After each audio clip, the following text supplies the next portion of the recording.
ਦੋਸਤੋ ਪੰਜਾਬੀ ਟ੍ਰਿਬਿਊਨ ਦੇ ਰੋਜ਼ਾਨਾ ਪ੍ਰੋਗਰਾਮ ਵੇਲੇ ਦੀ ਗੱਲ ਵਿੱਚ ਤੁਹਾਡਾ ਸਵਾਗਤ ਹੈ। ਮੈਂ ਆਤਿਸ਼ ਗੁਪਤਾ ਤੁਹਾਡੇ ਸਾਹਮਣੇ ਹਾਜ਼ਰ ਹਾਂ ਤੇ ਅੱਜ ਅਸੀਂ ਗੱਲ ਕਰਾਂਗੇ ਸੂਰਜੀ ਊਰਜਾ। ਕੈਪਟਨ ਸਰਕਾਰ ਨੇ ਵੀ ਕੀਤੇ ਮਹਿੰਗੇ ਸੌਦੇ। ਸਾਡੇ ਨਾਲ ਇਸ ਵਿਸ਼ੇ ਤੇ ਗੱਲਬਾਤ ਕਰਨ ਲਈ ਵਿਸ਼ੇਸ਼ ਤੌਰ ਤੇ ਹਾਜ਼ਰ ਨੇ ਸਾਡੇ ਸੀਨੀਅਰ ਪੱਤਰਕਾਰ ਸ਼੍ਰੀ ਚਰਨਜੀਤ ਭੁੱਲਰ ਸਾਹਿਬ। ਭੁੱਲਰ ਸਾਹਿਬ, ਤੁਹਾਡਾ ਬਹੁਤ ਬਹੁਤ ਸਵਾਗਤ ਹੈ ਜੀ। ਮਿਹਰਬਾਨੀ ਜੀ ਤੁਹਾਡੀ। ਚਰਨਜੀਤ ਜੀ, ਪੰਜਾਬ ਦੇ ਵਿੱਚ ਇਸ ਟਾਈਮ ਬਿਜਲੀ ਦਾ ਮੁੱਦਾ ਜਿਹੜਾ ਭਖਿਆ ਹੋਇਆ ਹੈ ਤੇ ਬਿਜਲੀ ਸਮਝੌਤਿਆਂ ਤੇ ਜਿਹੜੀ ਹੈਗੀ ਆ ਉਂਗਲ ਉੱਠਣ ਲੱਗੀ ਹੈ।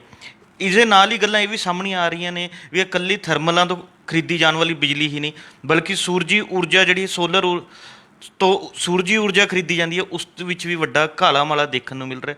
ਇਸ ਤੋਂ ਪਹਿਲਾਂ ਅਸੀਂ ਇਸ ਦੇ ਹਾਲਾਤ ਜਾਣੀਏ ਜਾਂ ਇਸ ਬਾਰੇ ਗੱਲਬਾਤ ਕਰੀਏ, ਅਸੀਂ ਜਾਣਨਾ ਚਾਹਾਂਗੇ ਵੀ ਕਿ ਸੂਰਜੀ ਊਰਜਾ ਦੀ ਜਿਹੜੀ ਪੋਜੀਸ਼ਨ ਹੈ ਉਹ ਸਾਨੂੰ ਕਲੀਅਰ ਕਰੋ। ਦੇਖੋ, ਪੰਜਾਬ ਦੇ ਵਿੱਚ ਇਸ ਵੇਲੇ ਜਿਹੜਾ ਬਿਜਲੀ ਦਾ ਮਾਮਲਾ ਹੈ ਉਹ ਇੱਕ ਮੇਨ ਇਸ਼ੂ ਦੇ ਤੌਰ 'ਤੇ ਉੱਭਰਿਆ ਹੋਇਆ ਹੈ ਜੀ।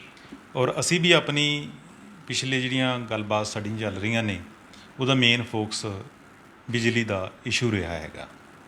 ਤਾਂ ਜਿੱਥੇ ਅਸੀਂ ਥਰਮਲਾਂ ਦੀ ਬਿਜਲੀ ਜਿਹੜੀ ਅਸੀਂ ਪਰਚੇਜ਼ ਕਰ ਰਹੀ ਹੈ, ਗੌਰਮੈਂਟ ਨੇ ਸਮਝੌਤੇ ਕੀਤੇ ਨੇ, ਉਹਨਾਂ ਦੀ ਗੱਲ ਕਰਦੇ ਹਾਂ। ਉੱਥੇ ਅਸੀਂ ਜਿਹੜੇ ਹੋਰ ਸਰੋਤਾਂ ਤੋਂ ਬਿਜਲੀ ਹਾਸਲ ਕਰ ਰਹੇ ਹਾਂ ਉਹਨਾਂ 'ਤੇ ਅਸੀਂ ਅਜੇ ਤੱਕ ਉਹ ਇਸ਼ੂ ਨੂੰ ਅਜੇ ਤੱਕ ਛੇੜਿਆ ਨਹੀਂ ਸੀ, ਜਿਸ ਕਰਕੇ ਅੱਜ ਅਸੀਂ ਆਪਣਾ ਗੱਲਬਾਤ ਦਾ ਜਿਹੜਾ ਆਧਾਰ ਹੈ ਉਹ ਮੇਨ ਤੌਰ 'ਤੇ ਜਿਹੜਾ ਸੋਲਰ ਐਨਰਜੀ ਨੂੰ ਰੱਖਿਆ ਜੀ। ਇੱਕ ਆਪਾਂ ਤੈਰਵੀਂ ਜੀ ਨਜ਼ਰ ਮਾਰੀਏ ਇੰਡੀਆ ਦੇ ਵਿੱਚ ਜਾਂ ਪੰਜਾਬ ਦੇ ਵਿੱਚ ਸੋਲਰ ਐਨਰਜੀ ਦੀ ਕੀ ਪੋਜੀਸ਼ਨ ਹੈ, ਜੀ।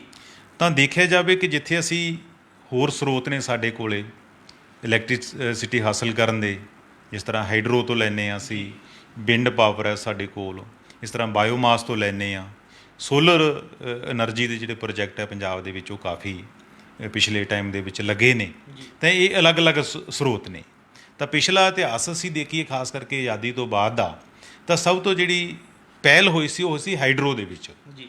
ਅਸੀਂ ਸੁਣਦੇ ਰਹੇ ਹਾਂ ਕਿ ਜਾਂ ਤਾਂ ਕੋਲੇ ਤੋਂ ਸੀਗੇ ਕਿ ਭਾਫ ਵਾਲੇ ਇੰਜਨਾਂ ਦੀ ਗੱਲ ਕਰਦੇ ਹੁੰਦੇ ਸੀਗੇ, ਅਤੇ ਜਾਂ ਹਾਈਡਰੋ ਪ੍ਰੋਜੈਕਟ, ਜਿਸ ਤਰ੍ਹਾਂ ਸਾਡੇ ਭਾਖੜਾ ਡੈਮ ਪੰਜਾਬ ਦੇ ਵਿੱਚ, ਜੇ ਆਪਾਂ ਕਹੀਏ ਬਿਜਲੀ ਦੇ ਸੈਕਟਰ ਦੇ ਵਿੱਚ ਕੋਈ ਵੱਡੀ ਕ੍ਰਾਂਤੀ ਮੰਨੀ ਜਾਂਦੀ ਸੀ ਉਹਨਾਂ ਸਮਿਆਂ ਦੇ ਵਿੱਚ, ਤਾਂ ਭਾਖੜਾ ਡੈਮ ਸੀਗਾ ਜਿੱਥੋਂ ਸਾਨੂੰ ਬਿਜਲੀ ਹਾਸਲ ਹੁੰਦੀ ਸੀ। ਤਾਂ ਮੇਨ ਹਾਈਡਰੋ ਪ੍ਰੋਜੈਕਟ ਸੀ। ਉਸ ਤੋਂ ਬਾਅਦ ਜਦੋਂ ਹੌਲੀ ਹੌਲੀ ਦੌਰ ਅੱਗੇ ਵਧਿਆ ਤਾਂ ਉਹਦੇ ਵਿੱਚ ਜਿਹੜੇ ਥਰਮਲਾਂ ਦੀ ਗੱਲ ਚੱਲੀ, ਤਾਪ ਬਿਜਲੀ ਘਰ। ਹੁਣ ਇੰਡੀਆ ਦੇ ਵਿੱਚ ਸਮੁੱਚੇ ਰੂਪ ਦੇ ਵਿੱਚ ਜਿਹੜੀ ਤਾਪ ਬਿਜਲੀ ਘਰਾਂ ਤੋਂ ਸਾਨੂੰ ਇਲੈਕਟ੍ਰਿਸਿਟੀ ਜਿਹੜਾ ਮੇਜਰ ਸ਼ੇਅਰ ਹੈ ਉਹ ਥਰਮਲਾਂ ਤੋਂ ਆ ਰਿਹਾ ਹੈਗਾ।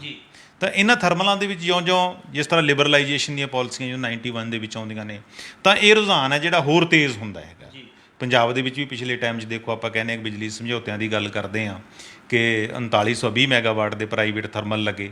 ਇਸ ਤਰ੍ਹਾਂ ਹੋਰ ਸਟੇਟਾਂ ਦੇ ਵਿੱਚ ਵੀ ਬਹੁਤ ਸਾਰੇ ਥਰਮਲ ਹੈ ਜਿਹੜੇ ਪਿਛਲੇ 25 ਕੁ ਸਾਲਾਂ ਦੇ ਵਿੱਚ ਹੋਂਦ ਦੇ ਵਿੱਚ ਆਏ ਨੇ ਪ੍ਰੋਜੈਕਟ ਹੈ ਥਰਮਲਾਂ ਵਾਲੇ ਜਿਹੜੇ। ਤਾਂ ਇਹਨਾਂ ਥਰਮਲਾਂ ਦੇ ਹੋਂਦ ਵਿੱਚ ਆਉਣ ਦੇ ਨਾਲ ਜਿਹੜੀ ਇੱਕ ਕਲਾਈਮੇਟ ਦੀ ਵੀ ਪ੍ਰੋਬਲਮ ਸ਼ੁਰੂ ਹੋਈ ਹੈ ਨਾਲ, ਕਿ ਪੋਲੂਸ਼ਨ ਵਧਣਾ ਸ਼ੁਰੂ ਹੋ ਗਿਆ। ਆਲ ਓਵਰ ਵਰਲਡ ਦੇ ਵਿੱਚ ਜਿਹੜੀ ਕਲਾਈਮੇਟ ਚੇਂਜ ਆਈ ਹੈ, ਗਲੋਬਲ ਵਾਰਮਿੰਗ ਦਾ ਜਿਹੜਾ ਇਸ਼ੂ ਹੈ ਉਹ ਭਖਿਆ ਹੈ। ਓਜ਼ੇਨ ਲੇਅਰ 'ਤੇ ਜਿਹੜੀ ਚਰਚਾ ਛਿੜੀ ਹੈਗੀ ਹੈ, ਤਾਂ ਉਹਦੇ ਨਾਲ ਆਟੋਮੈਟਿਕਲੀ ਕੀ ਹੋਇਆ ਸੀ ਕਿ ਇੱਕ ਇੰਟਰਨੈਸ਼ਨਲ ਜਿਹੜਾ ਪ੍ਰੈਸ਼ਰ ਹੈ ਸਾਰੀਆਂ ਸਰਕਾਰਾਂ 'ਤੇ ਬਣਨਾ ਸ਼ੁਰੂ ਹੋਇਆ ਕਿ ਤੁਸੀਂ ਇਸ ਨੂੰ ਮੋੜਾ ਦਿਓ ਹੁਣ, ਕਿਉਂਕਿ ਪੋਲੂਸ਼ਨ ਹੈ ਜਿਹੜਾ ਸਾਡੇ ਵਾਤਾਵਰਨ ਨੂੰ ਪਲੀਤ ਕਰ ਰਿਹਾ। ਇਹ ਮਾਡਲ ਹੈ ਜਿਹੜਾ ਠੀਕ ਨਹੀਂ, ਔਰ ਇਹਦੀ ਥਾਂ ਇੱਕ ਨਵਾਂ ਕਨਸੈਪਟ ਹੈ ਜਿਹੜਾ ਉਹ ਗ੍ਰੀਨ ਐਂਡ ਕਲੀਨ ਐਨਰਜੀ ਦਾ ਲਿਆਂਦਾ ਗਿਆ।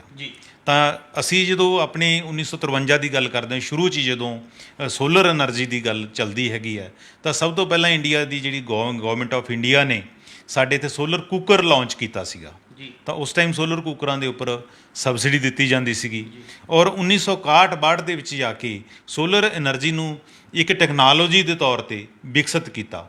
ਪਰ ਉਦੋਂ ਬਾਅਦ ਇਸ ਨੂੰ ਬ੍ਰੇਕ ਲੱਗ ਗਈ। ਕੋਈ ਬਹੁਤਾ ਵੱਡੀ ਪੱਧਰ 'ਤੇ ਸਰਕਾਰ ਜਿੰਨੀਆਂ ਵੀ 5 ਸਾਲਾ ਯੋਜਨਾ ਬਣੀਆਂ ਉਹਨਾਂ ਵਿੱਚ ਇੱਕ ਮੇਨ ਇਸ਼ੂ ਦੇ ਤੌਰ 'ਤੇ ਨਹੀਂ ਲਿਆਂਦਾ ਗਿਆ। ਇਹ ਵੱਖਰੀ ਗੱਲ ਹੈ ਕਿ ਥੋੜ੍ਹੇ ਟਾਈਮ ਬਾਅਦ ਇੱਕ ਵੱਖਰਾ ਡਿਪਾਰਟਮੈਂਟ ਹੈ ਜਿਹੜਾ ਐਨਰਜੀ ਦਾ ਬਣਾ ਦਿੱਤਾ ਗਿਆ ਸੀਗਾ। ਪਰ ਜਦੋਂ 91 ਤੋਂ ਬਾਅਦ ਦੀ ਜਿਹੜੀ ਗੱਲ ਚਰਚਾ ਸੀ, 98 'ਚ ਜਾ ਕੇ ਸੋਲਰ ਐਨਰਜੀ ਦੀ ਗੱਲ ਹੈ ਜਿਹੜੀ ਉਹ ਮੁੜ ਚੱਲਦੀ ਹੈ। ਔਰ UPA ਸਰਕਾਰ ਨੇ ਤਕਰੀਬਨ ਮਤਲਬ 2009-10 ਦੇ ਵਿੱਚ ਜਿਹੜਾ ਨੈਸ਼ਨਲ ਸੋਲਰ ਮਿਸ਼ਨ ਹੈ ਉਹ ਸ਼ੁਰੂ ਕੀਤਾ ਸੀਗਾ। ਤਾਂ ਆਪਾਂ ਮੋਟੇ ਤੌਰ 'ਤੇ ਕਿ ਸੋਲਰ ਐਨਰਜੀ ਦਾ ਜਿਹੜਾ ਕਨਸੈਪਟ ਹੋਂਦ 'ਚ ਆਉਣ ਤੋਂ ਬਾਅਦ ਜਿਹੜਾ ਪੰਜਾਬ ਦੇ ਵਿੱਚ ਔਰ ਇੰਡੀਆ ਦੇ ਵਿੱਚ ਪਿਛਲੇ 10 ਤੋਂ 15 ਸਾਲ ਦਾ ਜਿਹੜਾ ਪੀਰੀਅਡ ਹੈ ਉਹ ਸੋਲਰ ਐਨਰਜੀ ਦੇ ਨਾਮ ਹੈ ਜਿਹੜਾ ਉਹ ਰਿਹਾ ਹੈ। ਕਿਉਂਕਿ ਸੋਲਰ ਐਨਰਜੀ ਟੋਟਲੀ ਇੱਕ ਤਰ੍ਹਾਂ ਦਾ ਆਪਾਂ ਕਹਿ ਦਈਏ ਕਿ ਸਾਨੂੰ ਕੁਦਰਤ ਦਾ ਤੋਹਫਾ ਹੈ, ਜਾਂ ਆਪਾਂ ਕਹੀਏ ਕੁਦਰਤ ਨੇ ਸਾਨੂੰ ਇੰਨੀਆਂ ਨਿਆਮਤਾਂ ਬਖਸ਼ੀਆਂ ਹੋਈਆਂ ਨੇ। ਧੁੱਪ ਹੈ, ਛਾਂ ਹੈ, ਹਵਾ ਹੈ, ਪਾਣੀ ਹੈ, ਇਹ ਸਾਡੇ ਨੈਚੁਰਲ ਰਿਸੋਰਸਿਸ ਨੇ। ਜਾਂ ਕਹਿ ਲਈਏ ਕਿ ਨੈਚੁਰਲ ਸਾਡੀ ਵੈਲਥ ਹੈਗੀ ਇੱਕ ਤਰੀਕੇ ਨਾਲ। ਅਤੇ ਇਹਨੂੰ ਵੀ ਅਸੀਂ ਇੱਕ ਟੈਕਨੋਲੋਜੀ ਦੇ ਤੌਰ 'ਤੇ ਟੈਕਨੋਲੋਜੀ ਵਿਕਸਿਤ ਕਰਕੇ, ਜਿਵੇਂ ਹੁਣ ਅਸੀਂ ਸੂਰਜੀ ਊਰਜਾ ਦੇ ਵਿੱਚ ਸੋਲਰ ਪਲਾਂਟਸ ਜਿਹੜੇ ਲਗਾ ਲਏ ਹੈਗੇ ਨੇ, ਪ੍ਰੋਜੈਕਟਸ ਲਗਾ ਲਏ ਨੇ, ਉਹਨੂੰ ਵਰਤਣਾ ਸ਼ੁਰੂ ਕਰ ਦਿੱਤਾ ਹੈਗਾ। ਤਾਂ ਇਹ ਸੋਲਰ ਐਨਰਜੀ ਦੇ ਵਿੱਚ ਇੰਡੀਆ ਦੇ ਵਿੱਚ ਖਾਸ ਕਰਕੇ, ਜਿਸ ਤਰ੍ਹਾਂ ਪ੍ਰਾਈਮ ਮਿਨਿਸਟਰ ਨੇ ਪਿਛਲੇ ਦਿਨਾਂ ਦੇ ਵਿੱਚ ਇਹ ਗੱਲ ਕਲੇਮ ਵੀ ਕੀਤਾ ਸੀ ਕਿ ਅਸੀਂ ਵਰਲਡ ਦੇ ਵਿੱਚੋਂ ਇੰਡੀਆ ਜਿਹੜਾ ਉਹ ਸੋਲਰ ਐਨਰਜੀ ਦੇ ਵਿੱਚ 5ਵੇਂ ਸਥਾਨ ਦੇ ਉੱਪਰ ਜਿਹੜਾ ਹੈਗਾ ਪਹੁੰਚ ਗਿਆ ਹੈਗਾ। ਤਾਂ ਸੋਲਰ ਐਨਰਜੀ ਨਾਲ ਕੀ ਹੈ ਕਿ ਸਾਡੇ ਪੰਜਾਬ ਦੇ ਵਿੱਚ ਜਿਹੜੀ ਪਿਛਲੀ ਸਰਕਾਰ ਸੀ, ਉਹਨੇ ਵੀ ਬੜੀ ਵੱਡੀ ਪੱਧਰ 'ਤੇ ਜਿਹੜੀ ਸੂਰਜੀ ਊਰਜਾ ਹੈ ਉਹਦੇ ਸਮਝੌਤੇ ਕੀਤੇ ਸੀਗੇ। ਤਾਂ ਅੱਜ ਜੇ ਸਥਿਤੀ ਦੇਖੀ ਆਲ ਓਵਰ ਇੰਡੀਆ ਦੀ, ਤਾਂ ਸਾਡੇ ਕੋਲੇ 40,000 ਮੈਗਾਵਾਟ ਹੈ ਜਿਹੜੀ ਉਹ ਬਿਜਲੀ ਹੈ, ਜਿਹੜੀ ਉਹ ਸੋਲਰ ਐਨਰਜੀ ਸਾਨੂੰ ਹਾਸਲ ਹੋ ਰਹੀ ਹੈ। ਕਿਉਂਕਿ ਕੁਦਰਤ ਹੈ, ਕੁਦਰਤ ਵੱਲੋਂ ਬਖਸ਼ਿਆ ਇੱਕ ਤੋਹਫਾ ਹੈਗਾ, ਔਰ ਫ੍ਰੀ ਹੈ ਸਾਨੂੰ। ਹਵਾ ਪਾਣੀ ਤਾਂ ਫ੍ਰੀ ਹੈ, ਕਹਿੰਦਾ ਧੁੱਪ ਵੀ ਫ੍ਰੀ ਹੈ, ਛਾਂ ਵੀ ਫ੍ਰੀ ਹੈ। ਔਰ ਕਈ ਜਿਹੜੀਆਂ ਸਟੇਟਾਂ ਹੈ ਉੱਥੋਂ ਦਾ ਕਲਾਈਮੇਟ ਇਸ ਕਿਸਮ ਦਾ ਹੈਗਾ। ਜਿਵੇਂ ਪੰਜਾਬ ਦੇ ਕਲਾਈਮੇਟ ਦੀ ਅਸੀਂ ਗੱਲ ਕਰ ਸਕਦੇ ਹਾਂ।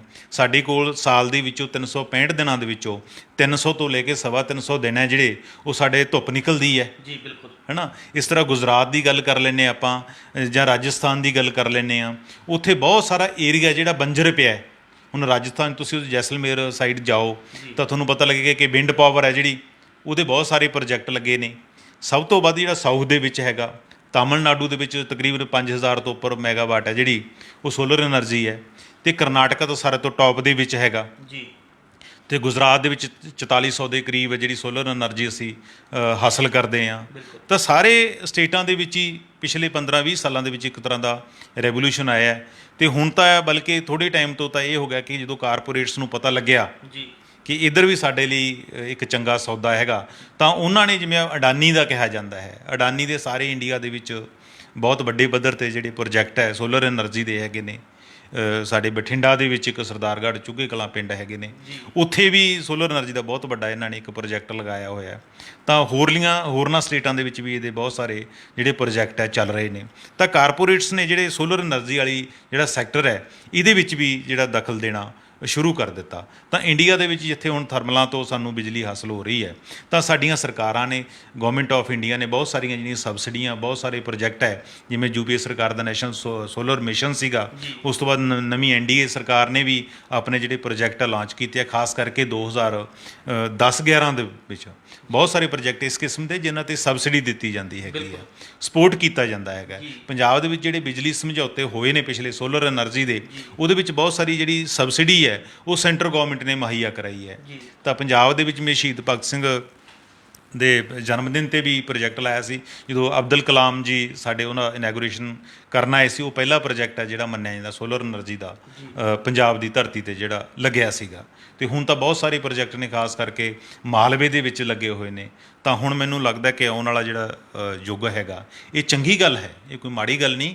ਕਿ ਸਾਡੇ ਇੱਕ ਤਾਂ ਇਹ ਕਿ ਸਾਡੇ ਵਾਤਾਵਰਨ ਨੂੰ ਇਹ ਪਲੀਤ ਨਹੀਂ ਕਰਦਾ ਹੈਗਾ, ਕਿ ਸਾਡਾ ਪੋਲੂਸ਼ਨ ਜਿਸ ਤਰ੍ਹਾਂ ਇੱਕ ਬਹੁਤ ਵੱਡੀ ਸਮੱਸਿਆ ਬਣ ਗਿਆ, ਜਿਸ ਤਰ੍ਹਾਂ ਸਾਡੇ ਕੁਦਰਤੀ ਸਰੋਤਾਂ 'ਤੇ ਇੱਕ ਬਹੁਤ ਵੱਡਾ ਹੱਲ ਹੈ ਪੋਲੂਸ਼ਨ ਦਾ, ਉਸ ਨੂੰ ਟਾਲਣ ਦੇ ਲਈ ਇੱਕ ਇਹ ਐਨਰਜੀ ਦਾ ਵਧੀਆ ਸੋਰਸ ਵੀ ਹੈ ਅਤੇ ਇੱਕ ਸਾਧਨ ਵੀ ਹੈਗਾ। ਚਰਨਜੀਤ ਜੀ, ਕੈਪਟਨ ਅਮਰਿੰਦਰ ਸਿੰਘ ਵੀ ਕਹਿ ਰਹੇ ਨੇ ਵੀ ਕਿ ਜਿਹੜੇ ਬਿਜਲੀ ਸਮਝੌਤੇ ਹੋਏ ਨੇ ਉਹਨਾਂ 'ਚ 139 ਵਿੱਚੋਂ ਜਿਹੜੇ 17 ਹੀ ਠੀਕ ਨੇ, ਅਤੇ ਉਹਨਾਂ ਨੇ ਵੀ 122 ਨੂੰ ਜਿਹੜਾ ਹੈਗਾ ਪੁਆਇੰਟ ਆਊਟ ਕੀਤਾ ਹੈ। ਅਤੇ ਅਸੀਂ ਨਾਲ ਲਈ ਜਾਣਨਾ ਚਾਹਾਂਗੇ ਵੀ ਕਿ ਜਿਹੜੇ ਆਪਾਂ ਸੂਰਜੀ ਊਰਜਾ ਦੀ ਗੱਲ ਕਰ ਰਹੇ ਹਾਂ, ਵੀ ਕਿ ਕਿਸ ਕੀਮਤਾਂ 'ਤੇ ਜਿਹੜੇ ਸੌਦੇ ਕੀਤੇ ਗਏ ਨੇ, ਅਤੇ ਕਿੰਨੇ ਕੁ ਮਹਿੰਗੇ ਜਿਹੜੇ ਹੈਗੇ ਉਂਝ ਆਮ ਨਾਲੋਂ ਜਿਹੜੇ ਹੈਗੇ ਪਾਏ ਜਾ ਰਹੇ ਨੇ। ਦੇਖੋ ਆਤਿਸ਼, ਜਿਹੜੀ ਹੁਣ ਤੱਕ ਬਿਜਲੀ ਖਰੀਦ ਸੌਦਿਆਂ ਦੀ ਗੱਲ ਹੁੰਦੀ ਹੈ, ਉਹ ਸਿਰਫ ਤਾਪ ਬਿਜਲੀ ਘਰਾਂ ਤੋਂ ਜਿਹੜੀ ਬਿਜਲੀ ਮਿਲਦੀ ਹੈ ਉਹਨਾਂ ਦੀ ਗੱਲ ਚਰਚਾ ਚੱਲਦੀ ਹੈਗੀ। ਪਰ ਅਸੀਂ ਅੱਜ ਇੱਥੇ ਆਪਣੇ ਦਰਸ਼ਕਾਂ ਨਾਲ ਜਿਹੜੀ ਗੱਲ ਸਾਂਝੀ ਕਰਨ ਜਾ ਰਹੇ ਹਾਂ, ਉਹ ਅਸੀਂ ਕਰ ਰਹੇ ਹਾਂ ਕਿ ਜਿਹੜੀ ਸੋਲਰ ਐਨਰਜੀ, ਕਿਉਂਕਿ ਸੋਲਰ ਐਨਰਜੀ ਦੇ ਵੀ ਬਹੁਤ ਵੱਡੀ ਪੱਧਰ 'ਤੇ PPA ਪਾਵਰ ਪਰਚੇਜ਼ ਐਗਰੀਮੈਂਟ ਹੈ ਪਿਛਲੀ ਸਰਕਾਰ ਨੇ ਕੀਤੇ ਆ, ਅਤੇ ਹੁਣ ਵਾਲੀ ਸਰਕਾਰ ਨੇ ਵੀ ਇੱਕਾ ਦੁੱਕਾ ਕੀਤੇ ਨੇ। ਤਾਂ ਜਿਸ ਤਰ੍ਹਾਂ ਕੈਪਟਨ ਅਮਰਿੰਦਰ ਸਿੰਘਾਂ ਨੇ ਪਿਛਲੇ ਦਿਨਾਂ 'ਚ ਕਿਹਾ ਕਿ 139 ਟੋਟਲ ਪਾਵਰ ਪਰਚੇਜ਼ ਐਗਰੀਮੈਂਟ ਪਿਛਲੀ ਸਰਕਾਰ ਨੇ ਕੀਤੇ ਸੀ, ਜਿਹਦੇ ਵਿੱਚੋਂ 17 ਜਿਹੜੇ ਐਗਰੀਮੈਂਟ ਸੀ ਉਹ ਜਾਇਜ਼ ਸੀ, ਉਹਨਾਂ ਨਾਲ ਸਾਡੀ ਬਿਜਲੀ ਦੀ ਜਿਹੜੀ ਡਿਮਾਂਡ ਹੈ ਜਾਂ ਪੂਰਤੀ ਹੈ ਉਹ ਹੁੰਦੀ ਸੀ, ਔਰ ਬਾਕੀ ਜਿਹੜੇ ਸੀਗੇ ਉਹ ਬੇਲੋੜੇ ਸੀ, ਜਿਨ੍ਹਾਂ 'ਤੇ ਉਹਨਾਂ ਨੇ ਕਿਹਾ ਸੀ ਕਾਨੂੰਨੀ ਨਜ਼ਰਸਾਨੀ ਕਰਾਂਗੇ। ਤਾਂ ਉਹਦੇ ਵਿੱਚ ਵੱਡੀ ਗਿਣਤੀ 'ਚ ਜਿਹੜੇ ਐਗਰੀਮੈਂਟਾਂ ਦੀ ਕੈਪਟਨ ਅਮਰਿੰਦਰ ਸਿੰਘ ਗੱਲ ਕਰਦੇ ਨੇ ਉਹ ਸੋਲਰ ਐਨਰਜੀ ਦੇ ਹੈਗੇ ਨੇ। ਤਾਂ ਪੰਜਾਬ ਦੇ ਵਿੱਚ ਤਕਰੀਬਨ ਪਿਛਲੇ 10-11 ਤੋਂ ਇਹ ਸ਼ੁਰੂ ਹੋਇਆ ਪ੍ਰੋਜੈਕਟ ਸੋਲਰ ਐਨਰਜੀ ਵਾਲੇ। ਤਾਂ ਸਾਡੀ ਪੰਜਾਬ ਗੌਰਮੈਂਟ ਨੇ ਉਦੋਂ ਇੱਕ ਪਾਲਿਸੀ ਲਿਆਂਦੀ, ਪਾਲਿਸੀ ਦੇ ਵਿੱਚ ਇਹ ਸਮਝੌਤੇ ਕਰਨੇ ਸ਼ੁਰੂ ਕੀਤੇ ਤੇ ਪਿਛਲੇ 10 ਸਾਲਾਂ 'ਚ ਅਸੀਂ ਹੁਣ ਤੱਕ ਜਿਹੜੀ ਸੋਲਰ એનર્ਜੀ ਦੀ ਜਿਹੜੀ ਕੀਮਤ ਤਾਰ ਚੁੱਕੇ ਆ, ਸਾਡੀ ਪਾਵਰਕਾਮ ਕਹਿ ਲਓ, ਉਹ 6500 ਕਰੋੜ ਦੇ ਕਰੀਬ ਬਣਦੀ ਹੈਗੀ ਆ। ਇਸ ਤਰ੍ਹਾਂ ਬਾਇਓਮਾਸ ਦੇ ਪ੍ਰੋਜੈਕਟ ਆ ਸਾਡੇ ਕੋਲੇ। ਬਾਇਓਮਾਸ ਦੀ ਵੀ ਅਸੀਂ ਪਿਛਲੇ 10 ਸਾਲਾਂ ਦੇ ਵਿੱਚ ਬਾਇਓਮਾਸ ਪਲਾਂਟਸ ਜਿਹੜੇ ਲੱਗੇ ਹੋਏ ਨੇ ਉਹਨਾਂ ਤੋਂ 2000 ਕਰੋੜ ਰੁਪਏ ਦੀ ਬਿਜਲੀ ਹੈ ਜਿਹੜੀ ਪਰਚੇਜ਼ ਕਰ ਚੁੱਕੇ ਆ। ਤਾਂ ਟੋਟਲ 6500 ਦੇ ਕਰੀਬ ਹੈ ਜਿਹੜੀ એનર્ਜੀ ਆ ਅਸੀਂ ਬਾਇਓਮਾਸ ਪਲੱਸ ਜਿਹੜੀ ਸੋਲਰ એનર્ਜੀ ਤੋਂ ਪਰਚੇਜ਼ ਕੀਤੀ ਹੈ, 4500 ਸੋਲਰ એનર્ਜੀ ਤੋਂ ਔਰ 2000 ਮੈਗਾਵਾਟ ਜਿਹੜੀ ਬਾਇਓਮਾਸ ਤੋਂ ਕੀਤੀ ਹੈ। ਅਸੀਂ ਹੁਣ ਤੱਕ 6500 ਕਰੋੜ ਰੁਪਇਆ ਜਿਹੜਾ ਇਸ એનર્ਜੀ ਤੇ ਪੰਜਾਬ ਗੌਰਮੈਂਟ ਨੇ ਜਿਹੜਾ ਖਰਚ ਕੀਤਾ ਹੈਗਾ। ਤਾਂ ਪੰਜਾਬ ਦੇ ਵਿੱਚ ਮੋਟੇ ਰੂਪ ਦੇ ਵਿੱਚ ਅਸੀਂ ਜੋ ਜਿਹੜੇ ਕਮਿਸ਼ਨਡ ਪਲਾਂਟ ਹੈਗੇ ਨੇ ਸੋਲਰ એનર્ਜੀ ਦੇ, ਉਹ ਹੈਗੇ ਨੇ 91 ਪਲਾਂਟ ਲੱਗੇ ਹੋਏ ਨੇ। 8 ਸਾਡੇ ਕੋਲੇ ਬਾਇਓਮਾਸ ਦੇ ਪਲਾਂਟ ਹੈਗੇ ਨੇ। ਤਾਂ ਪਿਛਲੀ ਸਰਕਾਰ ਨੇ 11-12 ਦੇ ਵਿੱਚ ਇਹ ਸਮਝੌਤੇ ਕਰਨੇ ਸ਼ੁਰੂ ਕੀਤੇ ਸੀ। ਇਸ ਸੈਕਟਰ ਦੇ ਵਿੱਚ ਆਤਿਸ਼ ਸ਼ੁਰੂ ਦੇ ਵਿੱਚ ਕਿਉਂਕਿ ਨਵੀਂ ਟੈਕਨੋਲੋਜੀ ਸੀ ਔਰ ਇਹ ਮਹਿੰਗੀ ਟੈਕਨੋਲੋਜੀ ਸੀ, ਕਿਉਂਕਿ ਸਾਨੂੰ ਬਹੁਤ ਸਾਰੀਆਂ ਜਿਹੜੀਆਂ ਸੋਲਰ ਪੈਨਲ ਹੈ ਉਹ ਵਿਦੇਸ਼ਾਂ ਤੋਂ ਆਉਂਦੇ ਸੀ। ਹੁਣ ਤਾਂ ਜਿਹੜੇ ਸੋਲਰ ਪੈਨਲ ਹੈ ਉਹ ਸਾਡੇ ਇੰਡੀਆ ਦੇ ਵਿੱਚ ਅਸੀਂ ਆਤਮ ਨਿਰਭਰ ਹੋ ਗਏ ਹਾਂ, ਇੱਥੇ ਹੀ ਬਣਦੇ ਹੈਗੇ ਨੇ। ਹੁਣ ਸਾਨੂੰ ਸੋਲਰ એનર્ਜੀ ਜਿਹੜੀ ਪਹਿਲਾਂ ਸ਼ੁਰੂਆਤੀ 2-3 ਸਾਲ ਬੜੀ ਮਹਿੰਗੀ ਪੈਂਦੀ ਸੀਗੀ, ਉਹ ਹੁਣ ਬੜੀ ਸਸਤੀ ਕੋਸਟ ਕਰਦੀ ਹੈ, 2.5 ਰੁਪਏ ਤੋਂ ਲੈ ਕੇ 3 ਰੁਪਏ ਪਰ ਯੂਨਿਟ। ਪਰ ਜਿਹੜੇ ਅਸੀਂ ਉਹਦੇ ਸਮਝੌਤਿਆਂ ਦੀ ਜਦੋਂ ਚਰਚਾ ਕਰਾਂਗੇ ਤਾਂ 2014-15, 15-16, 16-17 3 ਸਾਲਾਂ ਦੇ ਵਿੱਚ ਜਿਹੜੇ ਸਮਝੌਤੇ ਹੋਏ ਨੇ ਉਹਨਾਂ 'ਤੇ ਮੇਨਲੀ ਜਿਹੜੀ ਉਂਗਲ ਉੱਠ ਰਹੀ ਹੈ, ਜਾਂ ਸਾਨੂੰ ਲੱਗਦਾ ਹੈ ਕਿ ਉਹ ਸ਼ੱਕੀ ਲੱਗਦੇ ਨੇ ਕਿ ਉਹ ਸਸਤੇ ਹੋਣੇ ਚਾਹੀਦੇ ਸੀ, ਮਹਿੰਗੇ ਹੋਏ ਨੇ। ਜਿਵੇਂ 2014-15 ਦੇ ਵਿੱਚ ਜਿਹੜਾ ਜਿੰਨੇ ਵੀ ਸੋਲਰ એનર્ਜੀ ਦੇ ਸਮਝੌਤੇ ਹੋਏ ਨੇ ਉਹਦੀ ਪਰਚੇਜ਼ ਕਰਨ ਦੇ ਲਈ, ਉਹਨਾਂ ਦੀ ਕੀਮਤ 7.5 ਰੁਪਏ ਪਰ ਯੂਨਿਟ ਰਹੀ ਹੈ। 15-16 ਦੇ ਵਿੱਚ ਜਿੰਨੇ ਸਮਝੌਤੇ ਹੋਏ ਨੇ ਉਹਨਾਂ ਦੀ ਜਿਹੜੀ ਐਵਰੇਜ ਕਾਸਟ ਦੀ ਗੱਲ ਕਰ ਰਹੇ ਹਾਂ ਅਸੀਂ, ਉਹ 8 ਰੁਪਏ ਪ੍ਰਤੀ ਯੂਨਿਟ ਪਰਚੇਜ਼ ਸਮਝੌਤਾ ਹੋਇਆ ਹੈ। 16-17 ਦੇ ਵਿੱਚ ਜਾ ਕੇ 7.25 ਰੁਪਏ ਪ੍ਰਤੀ ਯੂਨਿਟ ਜਿਹੜਾ ਸਮਝੌਤਾ ਹੋਇਆ ਹੈ। ਜੇ ਆਪਾਂ ਹੁਣ ਲੇਟੈਸਟ 2021 ਦੀ ਗੱਲ ਕਰਨੀ ਹੋ, ਜਿਹੜੀ ਐਵਰੇਜ ਹੈ ਉਹ 6.25 ਰੁਪਏ ਕਾਸਟ ਕੀਤੀ ਹੈ, ਮਤਲਬ 6.25 ਰੁਪਏ ਦੇ ਹਿਸਾਬ ਨਾਲ ਜਿਹੜੇ ਇਹ ਸਮਝੌਤੇ ਹੋਏ ਨੇ। ਤਾਂ ਇਹ ਇਕੱਲਾ ਇਹ ਨਹੀਂ ਕਿ ਜਿਵੇਂ ਹੁਣ ਲੇਟੈਸਟ ਦੀ ਗੱਲ ਕਰੀਏ 6.25 ਰੁਪਏ ਹੈ, ਇਹ ਤਾਂ ਸਿਰਫ ਖਰੀਦ ਹੈ ਕਿ ਅਸੀਂ ਉਸ ਪ੍ਰੋਜੈਕਟ ਦੇ ਮਾਲਕਾਂ ਤੋਂ ਬਿਜਲੀ 6.25 ਰੁਪਏ ਪਰਚੇਜ਼ ਕੀਤੀ ਔਰ ਉਸ ਦੇ ਉੱਪਰ 20% ਹੈ ਜਿਹੜੀ ਸਾਡੀ ਇਲੈਕਟ੍ਰਿਸਿਟੀ ਡਿਊਟੀ ਪੈਂਦੀ ਹੈਗੀ ਹੈ, 1 ਰੁਪਏ 30 ਪੈਸੇ ਬਣ ਜਾਂਦੀ ਹੈ। ਉਸ ਤੋਂ ਇਲਾਵਾ ਪਾਵਰਕਾਮ ਦੇ ਆਪਣੇ ਟੈਕਨੀਕਲ ਲਾਸਿਸ ਹੈਗੇ ਨੇ ਔਰ ਪਾਵਰਕਾਮ ਦੇ ਆਪਣੇ ਖਰਚੇ ਨੇ, 2 ਰੁਪਏ ਉਹ ਕਾਸਟ ਕਰ ਜਾਂਦੇ ਨੇ। ਮੋਟੇ ਰੂਪ ਦੇ ਵਿੱਚ ਜਿਹੜੀ 7 ਰੁਪਏ ਵਾਲੀ ਬਿਜਲੀ ਹੈ ਉਹ ਜਿਹੜੀ ਕਸਟਮਰ ਨੂੰ ਮਿਲਦੀ ਹੈ ਉਹ 10 ਰੁਪਏ ਮਿਲਦੀ ਹੈ। ਤਾਂ ਜੇ 91 ਕੰਪਨੀਆਂ ਟੋਟਲ 91 ਪ੍ਰੋਜੈਕਟ ਲੱਗੇ ਸੀਗੇ ਤਾਂ ਉਹਨਾਂ ਦੇ ਵਿੱਚੋਂ 35 ਪ੍ਰੋਜੈਕਟ ਤਾਂ ਇਕੱਲੇ ਬਠਿੰਡਾ, ਮਾਨਸਾ ਔਰ ਮੁਕਤਸਰ ਦੇ ਵਿੱਚ ਲੱਗੇ ਸੀ, ਔਰ ਇੱਕ ਵੱਡੀ ਕੰਪਨੀ ਹੈ, ਕਾਰਪੋਰੇਟ ਕੰਪਨੀ ਹੈ, ਇਕੱਲੇ 21 ਪ੍ਰੋਜੈਕਟ ਤਾਂ ਇੱਕੋ ਕੰਪਨੀ ਦੇ ਹੈਗੇ ਨੇ। ਜੇ ਆਪਾਂ ਉਹਨਾਂ ਦੀ ਗੱਲ ਕਰੀਏ ਉਹਨਾਂ ਨੇ ਕਿਸ ਭਾਅ 'ਤੇ ਸਾਡੇ ਨਾਲ ਸਮਝੌਤੇ ਕੀਤੇ ਨੇ, ਤਾਂ ਆਤਿਸ਼ ਸਾਡੇ ਦਰਸ਼ਕ ਵੀ ਇਸ ਗੱਲ ਨੂੰ ਬੜਾ ਅਚੰਭਾ ਲੱਗੇਗਾ ਕਿ 3 ਕੰਪਨੀਆਂ ਨਾਲ ਪਿਛਲੀ ਸਰਕਾਰ ਨੇ ਜਿਹੜੀ ਸੂਰਜੀ ਊਰਜਾ ਪਰਚੇਜ਼ ਕਰਨ ਦੇ ਲਈ ਜਿਹੜਾ ਸਮਝੌਤਾ ਕੀਤਾ ਹੈ ਉਹ ਹੈਗਾ 17 ਰੁਪਏ 91 ਪੈਸੇ ਪ੍ਰਤੀ ਯੂਨਿਟ। ਆਪਣੇ ਆਪ 'ਚ ਇਹ ਰਿਕਾਰਡ ਕਿਹਾ ਜਾ ਸਕਦਾ ਹੈਗਾ। ਜਿਹੜੀ 17 ਰੁਪਏ 91 ਪੈਸੇ ਵਾਲੀ ਬਿਜਲੀ ਹੈਗੀ ਹੈ, ਮੰਨ ਲਓ 18 ਰੁਪਏ ਯੂਨਿਟ, ਤਾਂ ਕਸਟਮਰ ਨੂੰ ਜਦੋਂ ਕਾਸਟ ਕਰੇਗੀ ਉਹ 22-23 ਰੁਪਏ ਕਰੇਗੀ, ਬਿਲਕੁਲ, ਜਿਹਦੇ ਵਿੱਚ ਇਲੈਕਟ੍ਰਿਸਿਟੀ ਡਿਊਟੀ ਔਰ ਬਿਜਲੀ ਬੋਰਡ ਦੇ ਖਰਚੇ ਆ ਜਾਣਗੇ। ਔਰ ਇੱਕ ਸਮਝੌਤਾ ਇੱਕ ਕੰਪਨੀ ਨਾਲ ਕੀਤਾ 14 ਰੁਪਏ 91 ਪੈਸੇ, ਮਤਲਬ 15। ਜਿਹੜੀ 15 ਰੁਪਏ ਵਾਲੀ ਬਿਜਲੀ ਹੈ ਉਹ ਸਾਨੂੰ 18 ਰੁਪਏ ਦੇ ਕਰੀਬ ਜਿਹੜੀ ਖਪਤਕਾਰ ਨੂੰ ਪਏਗੀ। ਤਾਂ ਇੰਨੇ ਮਹਿੰਗੇ ਸਮਝੌਤੇ ਹੋਏ, ਇਹਨਾਂ 'ਤੇ ਕੋਈ ਅਜੇ ਤੱਕ ਉਂਗਲ ਨਹੀਂ ਉੱਠੀ। ਦੂਸਰੇ ਜਿਹੜੀ ਸਾਨੂੰ ਕਾਸਟ ਕਰ ਰਹੀ ਹੈ ਥਰਮਲਾਂ ਵਾਲੀ, ਅਸੀਂ ਕਹਿ ਰਹੇ ਕਿ 7 ਰੁਪਏ ਤੋਂ 10 ਰੁਪਏ ਸਾਨੂੰ ਕਾਸਟ ਕਰ ਰਹੀ ਹੈ, ਉਹਨਾਂ 'ਤੇ ਬਹੁਤ ਵੱਡੇ ਪੱਧਰ 'ਤੇ ਪੰਜਾਬ 'ਚ ਚਰਚਾ ਛਿੜੀ ਹੋਈ ਹੈ।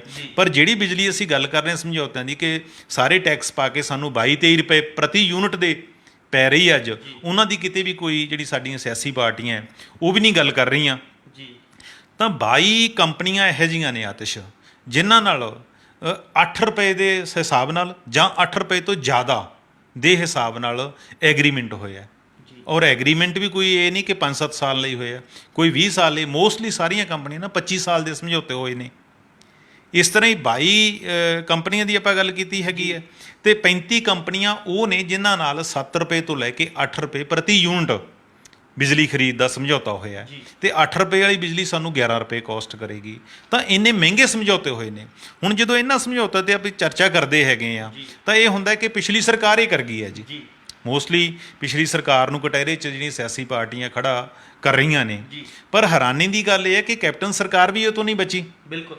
ਕੈਪਟਨ ਸਰਕਾਰ ਜਦੋਂ ਕਹਿ ਰਹੀ ਹੈ, ਸਾਡੇ ਚੀਫ ਮਿਨਿਸਟਰ ਕਹਿ ਰਹੇ ਨੇ ਕਿ ਅਸੀਂ ਇਹਨਾਂ ਨੂੰ ਰਿਵਿਊ ਕਰਾਂਗੇ, ਹੁਣ ਜਿਹੜੇ ਗੱਲ ਚਲਾਈ ਹੈਗੀ ਹੈ, ਤਾਂ ਦੇਖਣਾ ਇਹ ਬਣੇਗਾ ਕਿ ਜਿਹੜਾ ਉਹਨਾਂ ਦੀ ਗਵਰਨਮੈਂਟ ਨੇ ਬਾਇਓਮਾਸ ਦਾ ਐਗਰੀਮੈਂਟ ਕੀਤਾ ਹੈ।